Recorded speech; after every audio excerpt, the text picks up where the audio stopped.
Hi అండి. ఈరోజు రథసప్తమని ఈ గోధుమ నూక పాయసం చేశానండి సూర్యభగవానుడికైతే.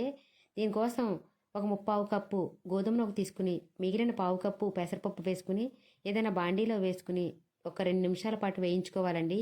2 నిమిషాలు వేగాక దీన్ని తీసేసుకుని కొంచెం వాటర్ పోసుకుని కడిగి పక్కన పెట్టుకోండి. ఇప్పుడు స్టవ్ మీద కుక్కర్ పెట్టుకుని 1 కప్పు పాలు 2 కప్పుల నీళ్లు పోసుకుని మనం కడిగి ఉంచుకున్న ఈ గోధుమ నూకను కూడా ఇందులో వేసుకుని అలాగే 1 ఇలాచీ కూడా వేసుకుని స్టవ్ను మీడియం ఫ్లేమ్లో పెట్టి విజిల్ పెట్టుకుని 2 విజిల్స్ రానివ్వండి. ఇప్పుడు ఏదైనా అడుగు మందంగా ఉన్న గిన్నె పెట్టుకుని 2 కప్పుల పాలు పోసుకుని పాలు పొంగొచ్చేలోపు ఈ కుక్కర్ ఓపెన్ చేసుకుని ఒకసారి కలుపుకుని ఉంచుకోండి. పాలు పొంగొచ్చాయి అనుకున్నప్పుడు ఉడికించి ఉంచుకున్న గోధుమ రవ్వ పెసరపప్పు ఇందులో వేసుకుని స్టవ్ను లో ఫ్లేమ్లో పెట్టుకుని ఇలా తిప్పుతూ ఉండాలండి.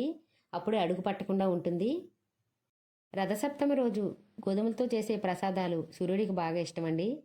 ఇది ఉడుకుతున్నప్పుడు 1 టేబుల్ స్పూన్ నెయ్యి కూడా వేసుకుని అడుగు పట్టకుండా ఇలా తిప్పుతూ ఉండాలి.